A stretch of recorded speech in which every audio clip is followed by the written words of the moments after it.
Govern Singapore must have that iron in him or give it up. This is not a game of cards. This is your life and mine. Lee Kuan Yew lahir 16 September 1923, meninggal 23 Maret 2015 adalah seorang politikus dan pengacara yang menjabat sebagai Perdana Menteri Singapura dari 1959 hingga 1990. Dianggap sebagai bapak pendiri Singapura modern, Lee mengubah negara kota ini dari negara koloni Inggris yang kecil dan kekurangan sumber daya dengan tingkat buta huruf yang tinggi menjadi negara paling makmur di Asia Tenggara. Di bawah kepemimpinannya, Singapura mengembangkan ekonomi yang kuat dengan salah satu angka PDB per kapita tertinggi di Asia. Sepanjang abad ke-21, Singapura akan melanjutkan lintasan ke atas.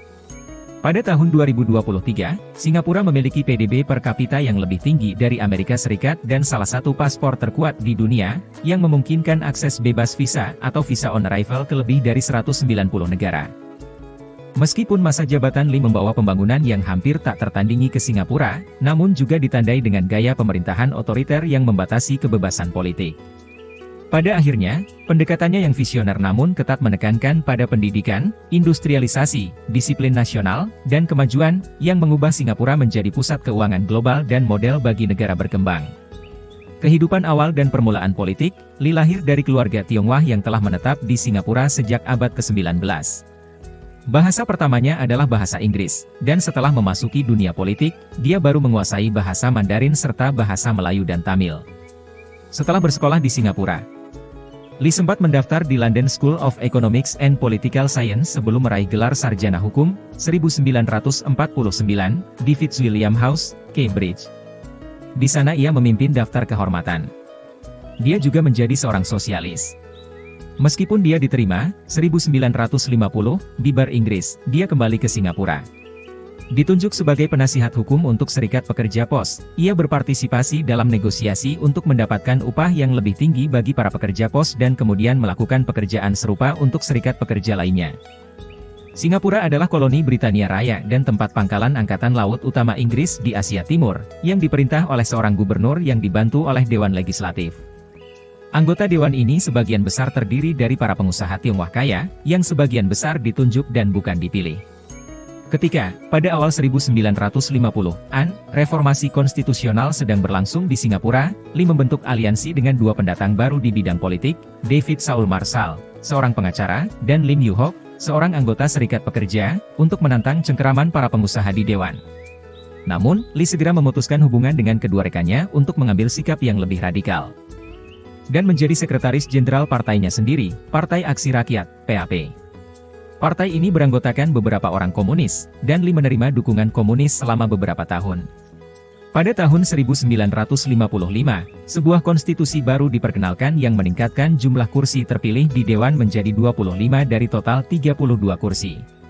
Dalam pemilu tersebut, Front Buruh, yang didirikan oleh mantan kolega Lee, memenangkan 13 kursi, sementara PAP memenangkan 3 kursi salah satunya, untuk distrik yang dihuni oleh banyak orang Tionghoa termiskin di Singapura, dimenangkan oleh Lee. Tahun berikutnya, Lee kembali ke London sebagai anggota delegasi Singapura yang tidak berhasil mengupayakan pemerintahan sendiri untuk wilayah jajahannya. Kerusuhan di Singapura kemudian terjadi, di mana sejumlah pemimpin PAP dipenjara. Pada tahun 1957, negosiasi di London dilanjutkan, sekali lagi dengan Lee sebagai anggota delegasi.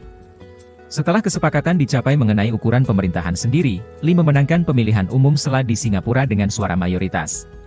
Perebutan kekuasaan singkat di dalam PAP kemudian terjadi. Pada bulan Agustus, Lee digulingkan dari jabatan sekretaris jenderal oleh sayap kiri partai, tetapi dia mendapatkan kembali jabatannya pada bulan Oktober. Tahun berikutnya, 1958, di London, Lee membantu menegosiasikan status negara berdaulat di dalam persemakmuran untuk Singapura.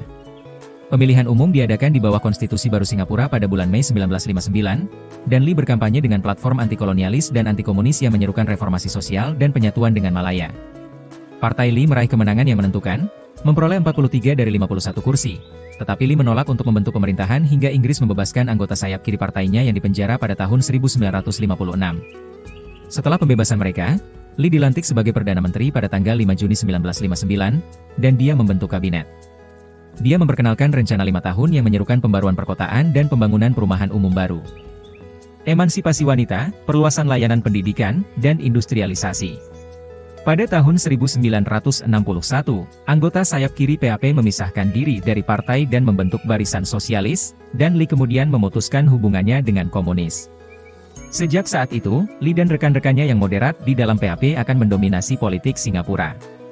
Kemerdekaan dan pembangunan bangsa. Pada tahun 1963, Lee membawa Singapura ke dalam Federasi Malaysia yang baru dibentuk. Dalam pemilihan umum yang diadakan segera setelahnya, PAP mempertahankan kontrolnya atas Parlemen Singapura, dan Lee pun melanjutkan jabatannya sebagai Perdana Menteri. Namun, pada tahun 1964, ia membuat kesalahan dengan memasukkan partainya, yang 75% anggotanya adalah orang Tionghoa, dalam pemilihan umum nasional Malaysia. Ketegangan yang meningkat antara etnis Tionghoa dan Melayu mengakibatkan kerusuhan komunal di Singapura sendiri.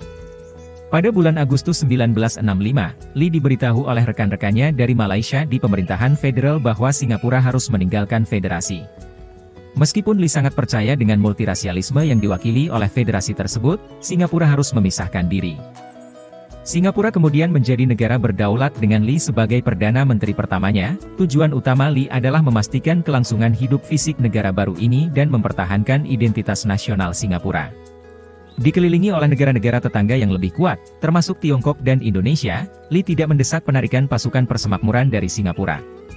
Sebaliknya, ia berusaha untuk menarik pasukan tersebut secara perlahan dan menggantinya dengan pasukan Singapura yang dilatih secara lokal dan berpola pada model Israel. Yang lebih penting lagi, Lee menyadari bahwa Singapura membutuhkan ekonomi yang kuat untuk bertahan sebagai negara merdeka, dan dia meluncurkan program untuk mengindustrialisasi Singapura dan mengubahnya menjadi pengekspor barang jadi.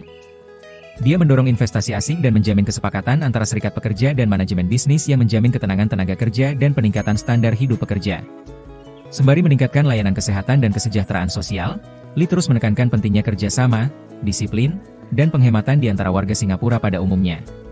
Kepemimpinan dan pemerintahan, dominasi Lee dalam kehidupan politik negara ini menjadi lebih mudah ketika partai oposisi utama, Barisan Sosialis, memutuskan untuk memboikot parlemen dari tahun 1966, setelah penahanan besar-besaran terhadap para pemimpin sayap kiri. Hasilnya, PAP memenangkan semua kursi di parlemen pada pemilihan umum tahun 1968. 1972, 1976, dan 1980, setelah itu partai-partai oposisi berhasil merebut 1 atau 2 kursi.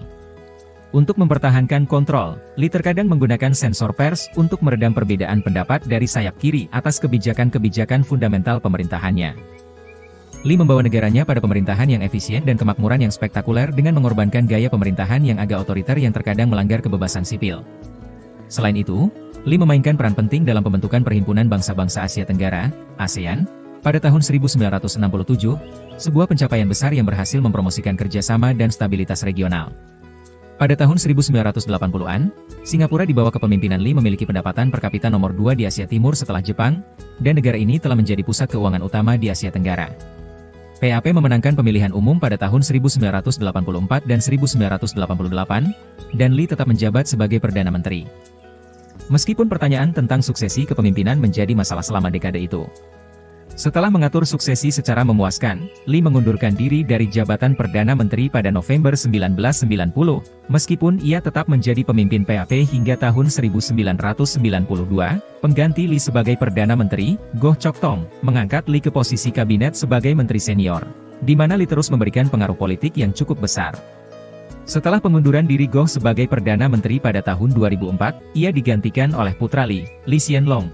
Goh menjadi Menteri Senior, sementara Lee yang lebih tua tetap berada di kabinet sebagai mentor menteri, posisi yang ia pegang hingga tahun 2011.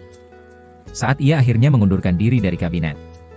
Namun, ia tetap menduduki kursi di parlemen hingga kematiannya, dan memenangkan pemilihan kembali pada tahun 1991, 1997, 2001, 2006, dan 2011.